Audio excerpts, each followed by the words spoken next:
नमस्कार दोस्तों, स्वागत है आप सभी का एक बार फिर से मैजिकल मैथ्स के नए एपिसोड में। दोस्तों मैं आरजे राघव आज आप लोगों के लिए 10वीं के जीव विज्ञान के एक इंपॉर्टेंट टॉपिक जनन के बारे में समझने के लिए आए हैं। दोस्तों 10th और 12th के लिए बहुत ही इंपॉर्टेंट टॉपिक है जनन। दोस्तों जनन पर मेरा एक सेपरेट वीडियो बना हुआ है जिसमें हम लोग लैंगिक जनन और अलैंगिक जनन को कंप्लीट समझ चुके हैं। दोस्तों अगर हम नॉर्मली ये चीज बताएं कि जनन क्या होता है, तो जनक द्वारा अपने ही संतान की उत्पत्ति करना, यानी अपने जैसे संतान की उत्पत्ति करना क्या कहलाता है? जनन कहलाता है। दोस्तों ये जनन दो प्रकार से होते हैं, लैंगिक और अलैंगिक। लैंगिक जनन उसको कहते हैं जिसमें एक ही जनक अपने संतान का उत्पत्ति कर देता है, मतलब उसमें पुरुष और मादा अलग अलग की आवश्यकता नहीं होती है, बस एक ही जनक अपने संतान की उत्पत्ति कर सकते हैं। इसकी अनेक विधियां हैं, हम लोग इस वीडियो में चर्चा करते हैं, लिंक मैं डिस्क्रिप्शन में डाल दूंगा। दोस्तों लेकिन अलैंगिक जनन में क्या होता है, इसमें दो जनक मिलकर एक संतान या एक से अधिक संतान की उत्पत्ति करते हैं।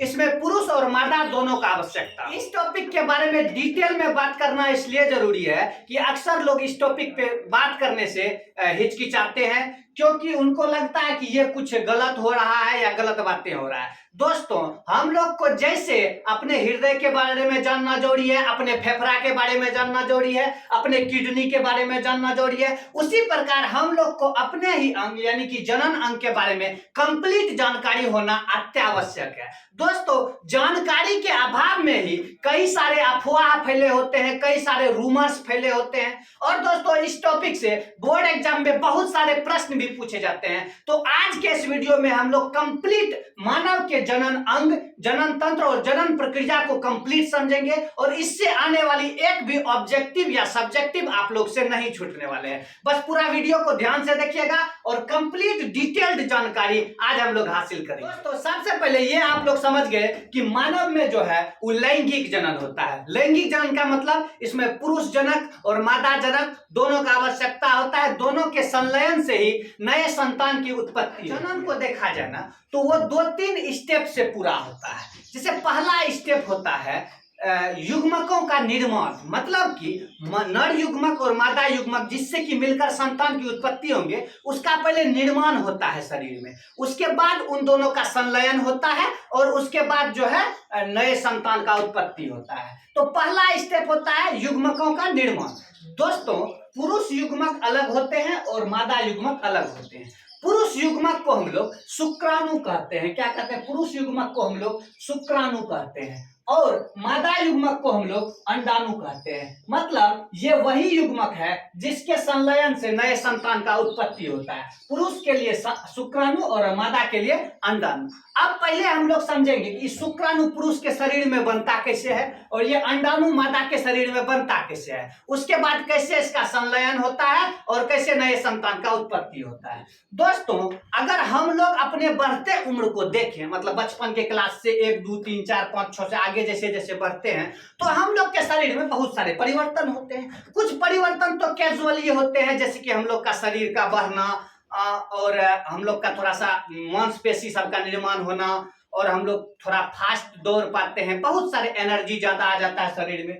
लेकिन कुछ परिवर्तन जो के बिहेवियर में आ जाता है और उन परिवर्तनों को सीखते हैं। दोस्तों किशोरावस्था के शुरुआत में, किशोरावस्था मतलब 10 से आगे, जब 10 वर्ष से इंसान आगे बढ़ता है तो उस अवस्था में हम लोग के शरीर में बहुत सारे परिवर्तन होते हैं, और वो परिवर्तन ना सिर्फ शारीरिक होता है बल्कि मानसिक भी हो जाता है। दोस्तों ये परिवर्तन बेसिकली 12 से 14 साल के बीच में होता है। यह परिवर्तन, बहुत सारे परिवर्तन तो ऐसे हैं जो लड़का और लड़की में समान समान होता है, लेकिन कुछ परिवर्तन है वो लड़का में अलग होता है और लड़की में अलग होता है। बेसिकली ऐसा माना जाता है कि लड़की में ये किशोरावस्था का शुरुआत यानी यौवना आरंभ पहले हो जाता है और लड़का में यौवना आरंभ कुछ 1-2 साल के बाद शुरू होता है। दोस्तों परिवर्तन क्या होते हैं उसको कंप्लीट पहले समझते हैं। दोस्तों लड़का सब में देखिएगा तो ज्यादातर परिवर्तन होगा, आवाज भारी हो जाता है। जैसे जैसे 10, 11, 12 साल आप लोग देखे होंगे, 9, 10th में जब जाते हैं और आगे बढ़ते हैं तो गला उला थोड़ा सा आवाज भारी निकलने लगता है। बच्चा में तो आवाज पतला होता है बहुत, उसके बाद त्वचा रोम युक्त हो जाता है, बहुत सारा भतुरियां सब शरीर पे निकलने लगता है, एकदम देखते हैं रोम युक्त बाल सब शरीर पे आने लगता है। उसके बाद जननांगों में भी बाल आते हैं, कांक सब में बाल आ जाना, ये भी उसका एक पहचान है। और शिश्न के आकार में परिवर्तन होना, इसको आगे हम लोग कंप्लीट डिटेल में समझेंगे।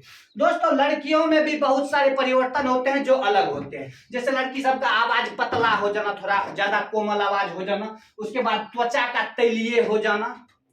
उसके बाद जननांगों में बाल आना, कांक सब में बाल आना। उसके बाद स्तन के आकार में वृद्धि होना और माहवारी का आना। दोस्तों इन सभी को हम लोग कंप्लीट समझेंगे जब हम लोग मादा जनन अंग के बारे में बात करेंगे। तो आइए दोस्तों अब हम लोग एक एक करके पुरुष जनन अंग और मादा जनन अंग को समझते हैं। आइए दोस्तों आपके जनन अंग को हम लोग कंप्लीट समझते हैं और देखते हैं कि कैसे यह काम करते हैं। दोस्तों पुरुष जनन अंग जो है उसको दो भाग में बांटा गया है, एक प्राथमिक एक द्वितीय।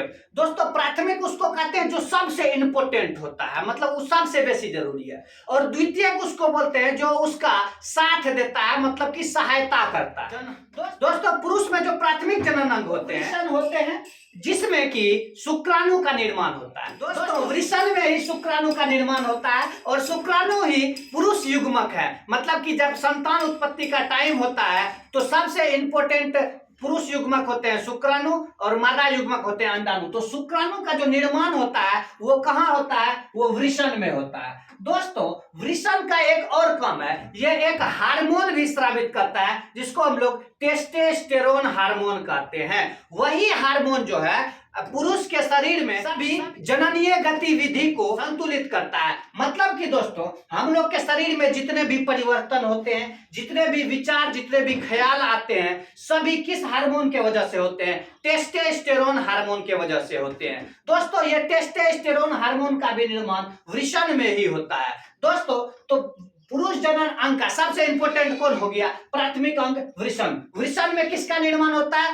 पुरुष युग्मक का, मतलब कि शुक्राणु का और टेस्टोस्टेरोन हार्मोन का। दोस्तों द्वितीय अगर देखिएगा दूसरा कौन इंपॉर्टेंट सब है जो कि सहायता करता है, उसमें आता है वृषण कोश। वृषण कोश जिसमें कि वृषण मौजूद रहते हैं, शुक्रवाहिनी जो कि शुक्राणु को लेके जाता है, उसके बाद मूत्रवाहिनी, उसके बाद शिश्न।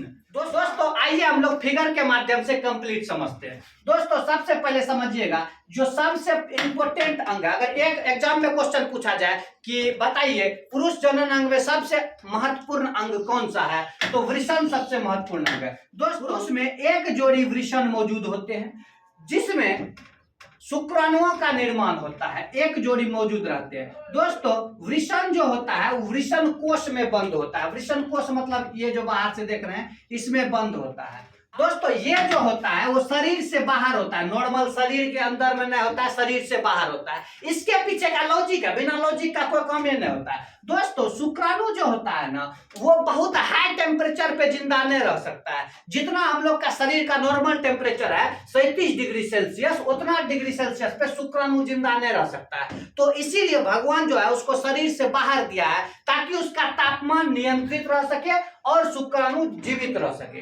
तो बोलेगा वृषण जो है वो कहाँ स्थित रहता है, वृषण कोश में। वृषण के ठीक ऊपर में ये जो देखे हैं ये करिया वाला जो इतना तो घेरे हुए हैं हाई कलर में, इसको हम लोग अधिवृषण कहते हैं। क्या कहते हैं, अधिवृषण कहते हैं। दोस्तों अगर पूछा जाए शुक्राणुओं का निर्माण कहाँ होता है तो होता है वृषण में, और निर्माण होने के बाद सब शुक्राणु कहाँ चला जाता है, अधिवृषण।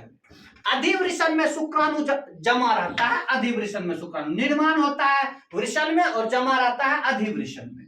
दोस्तों अधिवृषण से शुक्राणु जो है वो शुक्रवाहिनी द्वारा, इसको शुक्रवाहिनी बोलते हैं, ये जो पाइप देख रहे हैं इसको हम लोग बोलते हैं शुक्रवाहिनी। इस शुक्रवाहिनी होके शुक्राणु आगे जाता है और आगे जाके यहाँ पे थोड़ा सा घूम जाता है और आगे जाके यहाँ पे एगो ग्रंथि इसको मिलता है जिसको बोलते हैं हम लोग शुक्राशय। क्या बोलते हैं, शुक्राशय। और सब शुक्राणु जाके वहीं जमा हो जाता है। दोस्तों यहाँ शुक्राणु के साथ और भी हार्मोन मिलते हैं जो कि शुक्राशय द्वारा रिलीज होते हैं, तब वो मिलकर वीर्य कहलाते हैं। अभी इसमें और भी चीज मिलेंगे, जैसे आगे यहाँ से बढ़ते हैं हम लोग तो ये जो ग्रंथि देख रहे हैं ये, इसको हम लोग कहते हैं पुरस्थ ग्रंथि। क्या कहते हैं, पुरस्थ ग्रंथि। तो पुरस्थ ग्रंथि से भी कुछ हार्मोन निकलते हैं, कुछ द्रव निकलते हैं जो उसमें मिल जाते हैं। इससे जब और आगे बढ़ते हैं तो इसमें एक और ग्रंथि है, इसको हम लोग बोल्बे यूरेथ्रल ग्रंथि कहते हैं। उससे भी एक बलगम टाइप का निकल के वीड में मिल जाता है, तब वीड कंप्लीट होता है और आगे बढ़ता है। दोस्तों सबका अपना अपना अलग अलग काम है, हम लोग आराम से समझते हैं। देखिएगा, सबसे पहले देखिएगा कौन चीज का निर्माण हुआ, शुक्राणु का निर्माण हुआ। शुक्राणु का निर्माण कहाँ होता है, सबसे इंपोर्टेंट अंग जो है मतलब कि वृषण में होता है शुक्राणु का निर्माण। निर्माण होने के बाद शुक्राणु कहाँ जमा रहता है, तो निर्माण होने के बाद शुक्राणु अधिवृषण में जमा रहता है, जो कि वृषण के ठीक ऊपर में ऐसे बना हुआ है। शुक्राणु जो है कौन रास्ता पकड़ता है, तो सीधे पकड़ता है शुक्रवाहिनी। शुक्राणु के निर्माण को जो प्रेरित करता है, कौन कहता है शुक्राणु बनाओ, या कौन इस प्रकार के एक्टिविटी को आगे बढ़ाता है, तो वो होता है हार्मोन, उसका नाम है टेस्टोस्टेरोन। क्या नाम है, टेस्टोस्टेरोन। और ये क्वेश्चन कई बार पूछ चुका है दोस्तों कि पुरुष में कौन सा हार्मोन जो है जननीय गतिविधि को उत्तेजित करता है, तो उसका नाम है टेस्टोस्टेरोन। कौन सा, टेस्टोस्टेरोन हार्मोन रहता है। टेस्टोस्टेरोन हार्मोन भी वृषण से ही स्रावित होता है। ये तो इंपोर्टेंट हो गया सबसे। अब इसका सहायता के लिए और भिन्न अंग चाहिए, हाँ तो इसका सहायता के लिए वृषण कोष चाहिए। वृषण कोष नहीं रहेगा तो वृषण रहेगा कहाँ। उसके बाद शुक्रवाहिनी चाहिए, इसको ले जाने वाला रास्ता चाहिए, इसको बोले शुक्रवाहिनी। और क्या चाहिए, मूत्रवाहिनी। यहां से जो है देखिए ई जो ई वाला आया मूत्रवाहिनी, शुक्रवाहिनी यहीं तक बोलेंगे। इसके आगे थे देखिए मूत्राशय से मूत्र निकल के इसमें आता है, तो ई वाला नली को हम लोग बोल दिए मूत्रवाहिनी। यानी शुक्रवाहिनी आगे चल के कौन चीज में मिल जाता है, मूत्रवाहिनी में मिल जाता है दोस्तों। उसके बाद होता है शिश्न। ये हुआ शिश्न, जिसका मेन काम होता है पुरुष के युग्मक को मादा युग्मक तक पहुंचा देना। दोस्तों इसके साथ साथ कुछ इंपोर्टेंट ग्रंथि भी होता है। अगर ये ग्रंथि नहीं रहेगा तो कुछ हो भी नहीं करेगा, मतलब कोई भी चीज का निर्माण ही नहीं होगा। और ये इंपोर्टेंट ग्रंथि क्या सब है उसको समझते हैं दोस्तों। पहला इंपोर्टेंट ग्रंथि तो खुदे हो गया वृषण, जिसमें शुक्राणु का निर्माण होता है और टेस्टोस्टेरोन हार्मोन का निर्माण होता है। उसके बाद दूसरा इंपोर्टेंट ग्रंथि होता है शुक्राशय। है ही दोनों, एक जोड़ा शुक्राशय होता है, ई एक बगल है देखिए, एगो शुक्राशय एगो ग्रंथि हुआ। शुक्राशय के बाद पुरस्थ ग्रंथि होता है, प्रोस्टेट भी कहते हैं इसको। तो है या ठीक मूत्र मार्ग के पास यहाँ पे ग्रंथि रहता है, ही वाला जो ग्रंथि देख रहे हैं इसको बोलते हैं पुरस्थ ग्रंथि। और इससे जब ठीक आगे चलते हैं तो हम लोग को मिलता है बोल्बे यूरेथ्रल ग्रंथि। कौन सा ग्रंथि मिलता है, बोल्बे यूरेथ्रल ग्रंथि, जिसको काउपर ग्रंथि भी हम लोग कहते हैं। दोस्तों अब हम लोग इसका प्रक्रिया को आप लोग पूछिएगा सर वृषण में शुक्राणु का निर्माण कैसे होता है, तो दोस्तों वृषण में शुक्राणु का निर्माण भी एक अलग टॉपिक है, जिसका बहुत सेपरेट वीडियो बन सकता है अच्छा से कि आखिर शुक्राणु बनता कैसे है, कैसे शुक्र जनन कोशिका से शुक्राणुओं का निर्माण होता है, वो अलग टॉपिक है, उस पर सेपरेट वीडियो बनाएंगे। लेकिन अभी आप लोग समझिएगा कि वृषण में हो गया निर्माण कौन सी का, वृषण में निर्माण हो गया शुक्राणु का। ये सब निर्माण या जितना भी एक्टिविटी हो रहा है, जितना हम लोग का दाढ़ी मूछ आया है, ये सब आया, ये सब जो एक्टिविटी है वो हम लोग को प्रेरित कौन कराता है, कौन सा हार्मोन, तो टेस्टोस्टेरोन का निर्माण हो गया। निर्माण होने के बाद शुक्राणु सब तो कहाँ रहा बताइए, अधिवृषण में। वृषण में निर्माण हुआ, उसके बाद कहां चला गया, अधिवृषण में जमा रहता है।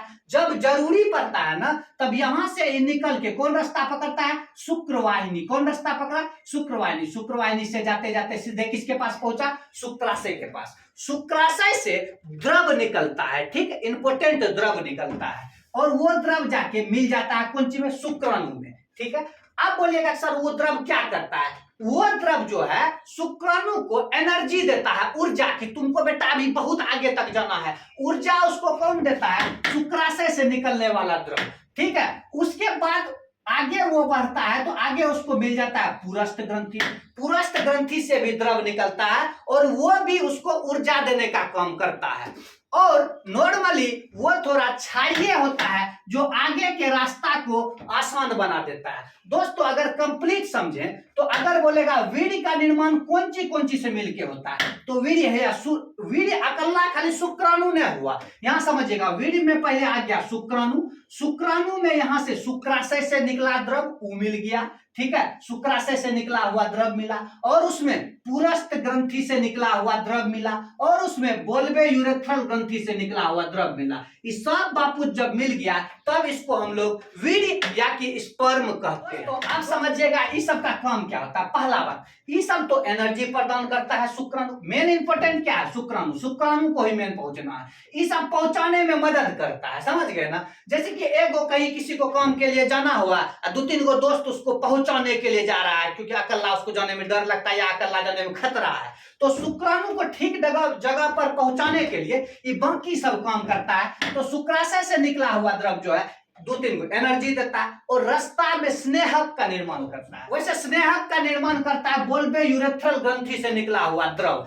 तो तीन गो ग्रंथि, शुक्राशय, पुरस्थ, बोल्बे यूरेथ्रल, ये तीनों मिलके शुक्राणु को चिपचिपा बना देता है ताकि जाने में आसानी हो। दूसरा, ये जो रास्ता होता है ना मूत्र मार्ग का, इससे मूत्र निकलता है, और मूत्र आप लोग जानते हैं अम्लीय होता है, तो ये रास्ता हो जाता है अम्लीय पूरा। और अम्लीय रास्ता में अगर शुक्राणु गया ना तो शुक्राणु पहुंचने से पहले मर जाएगा सब।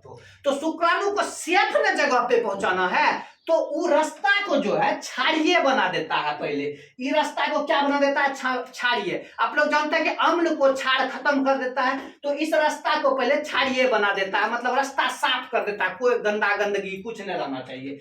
अब इस रास्ता को साफ कर देता है और स्नेहक का निर्माण करता है, जाने में आसानी हो, और ऊर्जा प्रदान करता है कि चलो बेटा। तो ये तीनों काम करने के लिए तीन गो ग्रंथि है, शुक्राशय ग्रंथि है, उसके बाद पुरस्थ ग्रंथि है, और बोल्बे यूरेथ्रल है। ये एनर्जी प्रदान करेगा, ये जो है अपना स्नेहक का काम करेगा, चिपचिपा बनाएगा, और ये जो है आपका क्षारीय बनाएगा। तो तीनों मिलकर जो है शुक्राणु से मिलकर वीर्य बनाते हैं, जो कि मादा के युग्मक तक पहुंचकर संतान की उत्पत्ति के लिए संलयन कर। तो दोस्तों एक बार फटाफट से रिवाइज करते हैं, कंप्लीट समझ लीजिएगा। आपको पूछेगा पुरुष जनन अंग में कौन सब होते हैं, तो सबसे इंपोर्टेंट कौन है, वृषण है।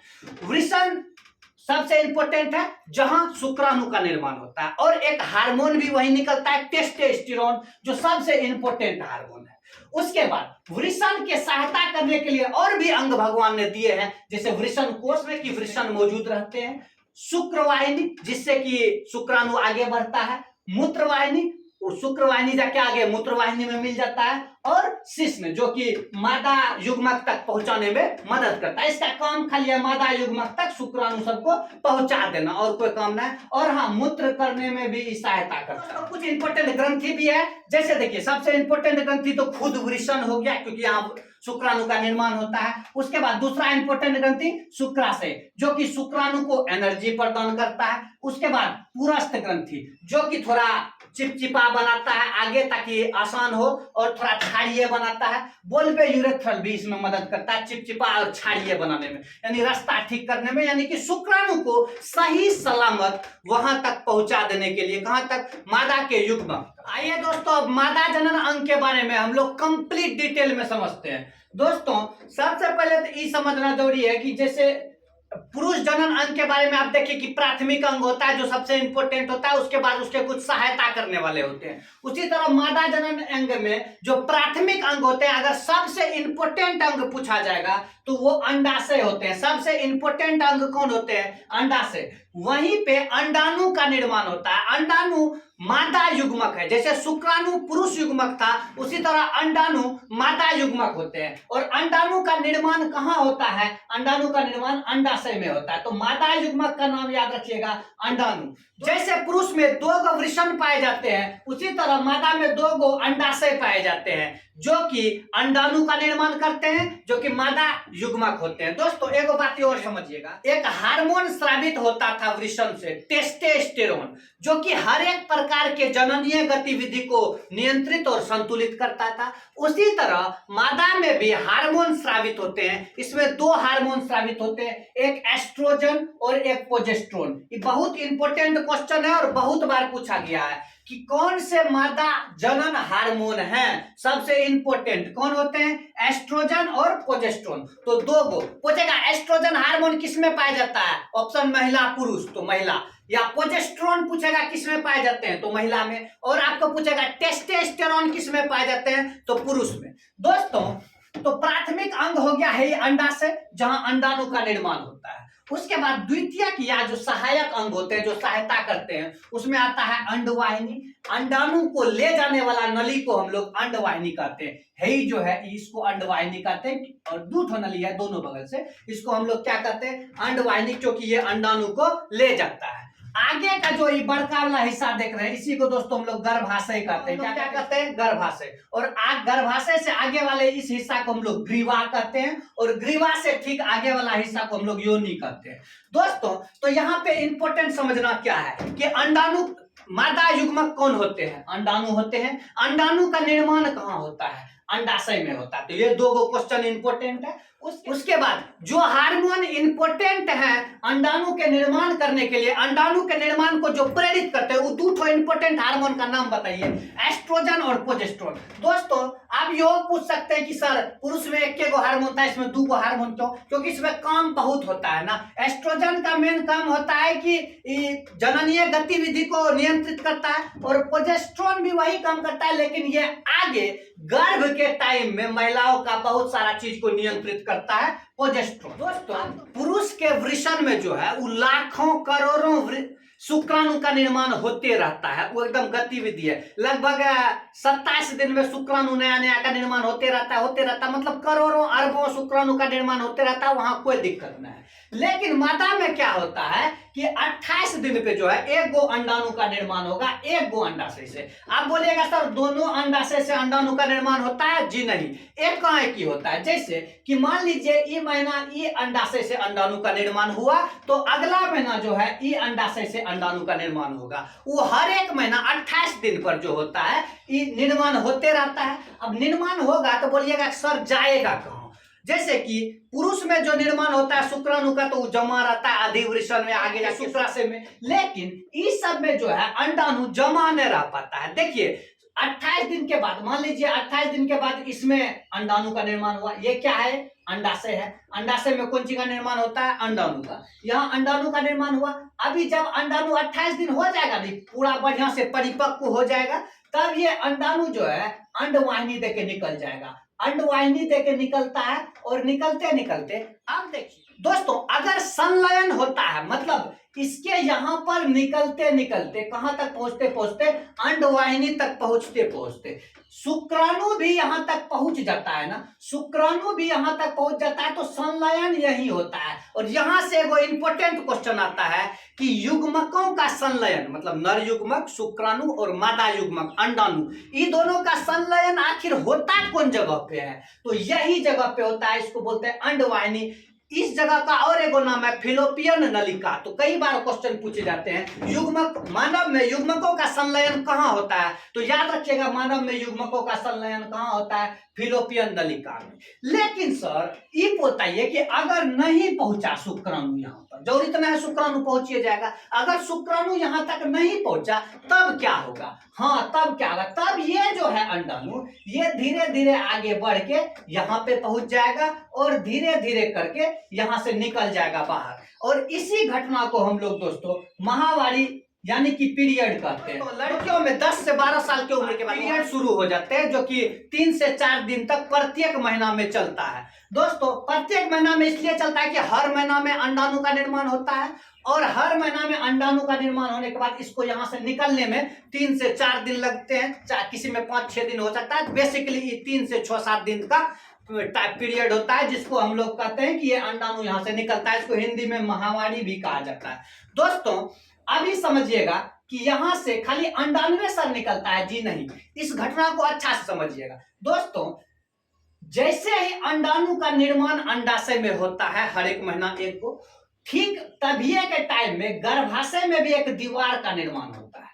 गर्भाशय सीधा समझता है कि अंडाणु अगर यहां से आया तो यहां संलयन होगा और हमको गर्भ को यहाँ पे रखना होगा, तो गर्भ को यानी कि बच्चा को यहाँ पर रखना होगा। तो गर्भ को अगर वो यहाँ पे रखेगा तो उसके लिए इस दीवार को अलग से तैयार होना होता है, भीतरी स्तर को गर्भाशय का। लेकिन दोस्तों अगर ये गर्भाशय, अगर यहाँ पे अंडाणु संलयित ही नहीं हुआ, अगर होता तो यहाँ पे ये रख लेता, लेकिन होबे नहीं किया, तो अब भीतर का दीवार भी जो है बेकार हो गया, फालतू में बन गया। जैसे जैसे अंडाणु यहाँ बन रहा था, यहाँ भीतर का स्तर भी फालतू का बन निकल गया, तो वो भीतर का स्तर भी धीरे धीरे टूट टूट कर निकल जाता है, यही माहवारी के साथ साथ यानी अंडाणु के साथ साथ। तो कहानी समझे दोस्तों, हर महीना में एक बगल के अंडाशय में एक गो अंडाणु का निर्माण होता है। अगर ये महीना ये अंडाशय में अंडाणु का निर्माण हुआ है तो अगला महीना इस अंडाशय में अंडाणु का निर्माण, और निर्माण होने के बाद 3 से 4 दिन की प्रक्रिया में ये धीरे धीरे यहां से निकलता है।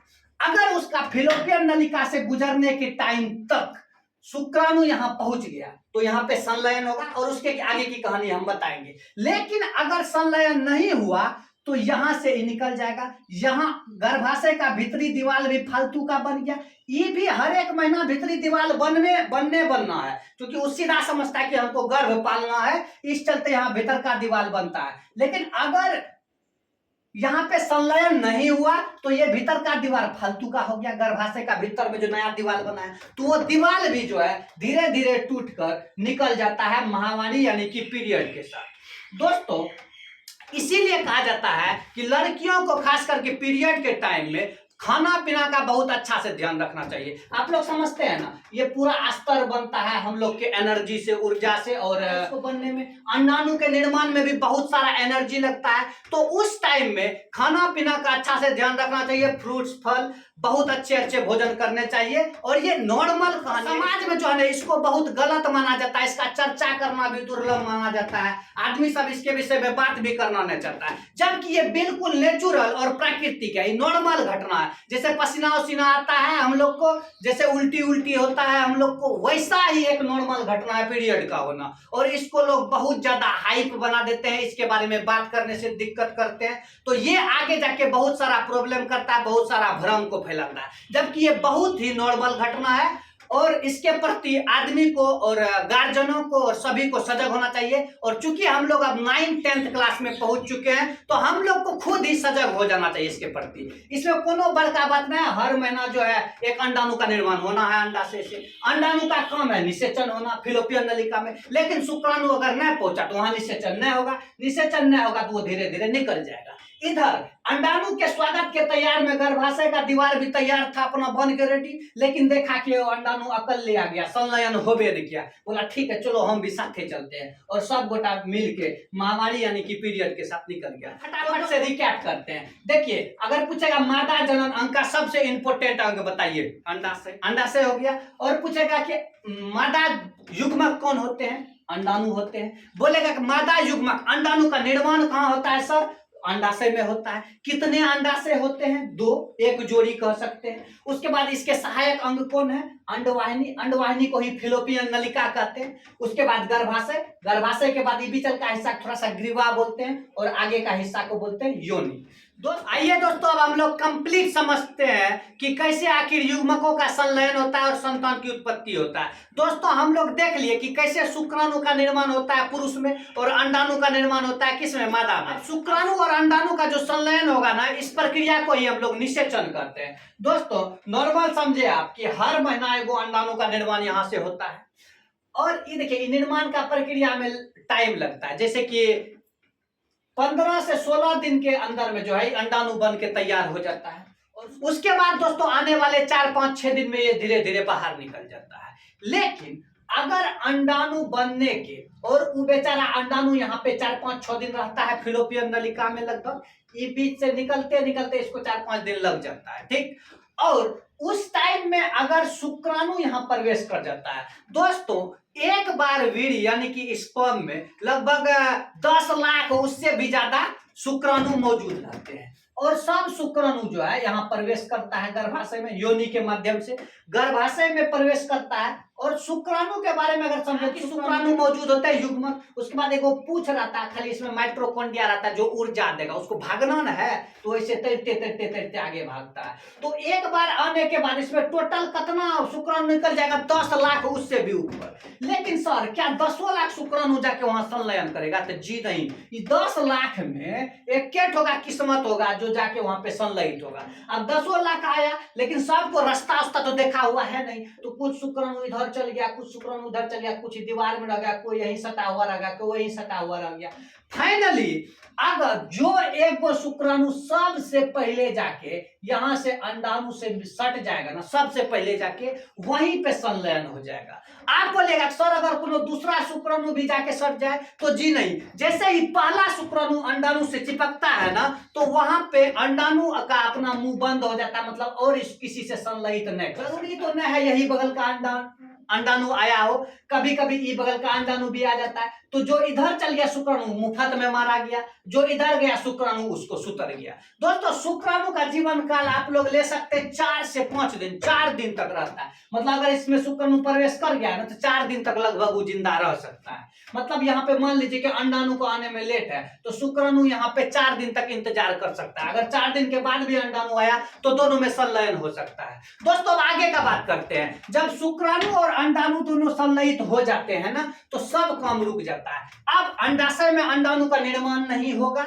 अंडाशय में अंडाणु का निर्माण न होने का मतलब क्या है कि अब पीरियड बिल्कुल बंद हो जाएंगे। जैसे ही यहाँ संलयन हुआ ना, यहाँ संलयन होने के बाद ये धीरे धीरे धीरे घरकते घरकते घरकते, अच्छा जो संलयित होता है उसको बोलते हैं युग्मनज। क्या बोलते हैं? युग्मनज। मतलब मादा युग्मक और नर युग्मक जब दोनों संलयन कर गए, निषेचन कर गए, तब कुंच का निर्माण हुआ, तब निर्माण हुआ युग्मनज का। दोस्तों युग्मनज जो है धीरे धीरे धीरे गर्भाशय में पहुंचा, इसको जैगोट भी कहते हैं। अब गर्भाशय में पहुंचा ना तो ऐसे न समझिएगा गर्भाशय से घरक के सर नीचे नहीं गिर जाएगा, नहीं, गर्भाशय का दीवार में चिपक जाता है। और गर्भाशय का दीवार बोले थे ना हर महीना बनता है, वो बनवे इसीलिए किया था ताकि जो निषेचन के बाद जायगोट आए उसको वो कवर करके रख सके। तो ये आके इसका दीवार से धंस जाता है, इसका दीवार इसको एकदम धसा लेता है अपने में और कैच कर लेता है, ऐसे करके पकड़ लेता है। यहाँ से इसका पोषण शुरू होता है। दोस्तों यहाँ पे समसूत्री विभाजन होता है। पहले तो आप देखे थे कि मानव में टोटल 46 क्रोमोसोम,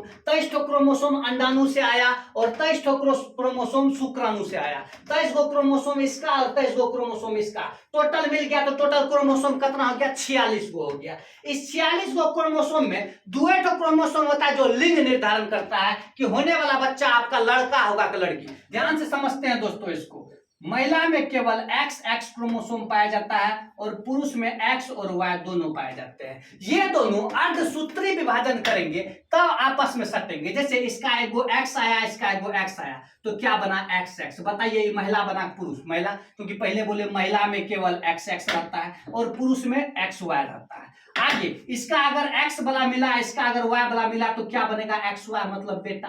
यानी कि Y वाला मिलेगा तब ये बेटा बनेगा। तो ये बात तो कंफर्म हो गया कि महिला का कोई योगदान नहीं है कि बेटा हो उसमें। यानी बेटा होना किस पर डिपेंड करता है? पुरुष पर। और अगर पहले का जमाना में बेटा सब नहीं होता था तो लोग महिला को दोष देता था, लेकिन वाजिब अगर साइंस से समझिए तो उसमें कोई दिक्कत नहीं है। दोस्तों अब आगे समझते हैं। संलयन होने के बाद जब यहाँ जायगोट पहुंच गया कहाँ? गर्भाशय में, तो वहां पे उसका पोषण शुरू हो जाता है। ग्रंथि आके इससे जुट जाता है जिससे माँ का भोजन, माँ जो भी न्यूट्रिएंट्स लेती है ना वो न्यूट्रिएंट्स सब तो निकल के धीरे धीरे बच्चा में जाता है। यहाँ समसूत्री विभाजन हुआ। 23 और 23 टोटल 46 क्रोमोसोम मिलके एक कोशिका का निर्माण हुआ पहला। इसको हम लोग भ्रूण कहते हैं दोस्तों। अब धीरे धीरे भ्रूण जो है बड़ा होगा, इसमें जो है कोशिका विभाजन होता है। पहले 1 कोशिका है, अब 2 होगा, 4 होगा, 6 8 होगा, 12 16 25 होते होते करोड़ों कोशिका हो जाएगा और धीरे धीरे धीरे एक शिशु का निर्माण यहाँ पे हो जाएगा। शिशु के कुल निर्माण में टोटल समय 9 महीना का लगभग लगता है, इससे 5 दिन 10 दिन कम बेसी हो सकता है। और एक बात समझना है दोस्तों कि बच्चों में सबसे पहले उसके हृदय का निर्माण होता है। सबसे पहले मतलब जो कोशिका सब टूट रहा है, सबसे पहले हृदय का निर्माण होता है। दोस्तों यहाँ से आगे का कहानी कि 9 महीने में धीरे धीरे कैसे बच्चे का विकास होता है, ये 12th के क्लास के बायोलॉजी में डिटेल्ड में दिया गया है। उस पर एक सेपरेट वीडियो बनाएंगे, तब आप लोग कंप्लीट समझ लीजिएगा। दोस्तों अभी आप समझिए, अब धीरे धीरे यहाँ पे शिशु का निर्माण हो जाता है और नए संतान की उत्पत्ति हो जाती है। दोस्तों अभी गर्भ के टाइम में जो 9 महीना तक यहाँ पेट में रहेगा गर्भाशय में, उस सब प्रक्रिया में इसमें जो 2 हार्मोन निकलता था, एस्ट्रोजन और प्रोजेस्टेरोन, ये दोनों हार्मोन बहुत मदद करता है। महिलाओं में डिलीवरी के टाइम में प्रोजेस्टेरोन हार्मोन जो है ये बहुत रिलीफ हार्मोन प्रोड्यूस करता है, जिससे कि दर्द में थोड़ा कमी आता है और बहुत सारे घटनाएं होती है। तो यानी जितना भी टोटल गतिविधि है ना, इसमें सब टोटल गतिविधि को नियंत्रित करने का काम है एस्ट्रोजन और प्रोजेस्टेरोन जो महिलाओं में रहता है। और पुरुष में दोस्तों टेस्टोस्टेरोन हार्मोन रहता है। दोस्तों उम्मीद है कि इस वीडियो से आप लोग सभी ऑब्जेक्टिव और सब्जेक्टिव क्लियर कर लिए होंगे। हम गारंटी देते हैं, अगर ये वीडियो को डिटेल्ड में आप लोग देख लिए होंगे ना, तो अभी मैट्रिक में आने वाले कोई भी ऑब्जेक्टिव क्वेश्चन इस चैप्टर से नहीं छूटने वाले हैं। तो इसी तरह के इंफॉर्मेटिव और इंटरेस्टिंग वीडियो देखने के लिए आप हमारे YouTube channel M2 magical maths को सब्सक्राइब करें। मैं आरजे राघव इसी तरह के इनफॉर्मल वीडियो लेके आप लोगों के बीच आता रहूंगा। बहुत बहुत धन्यवाद।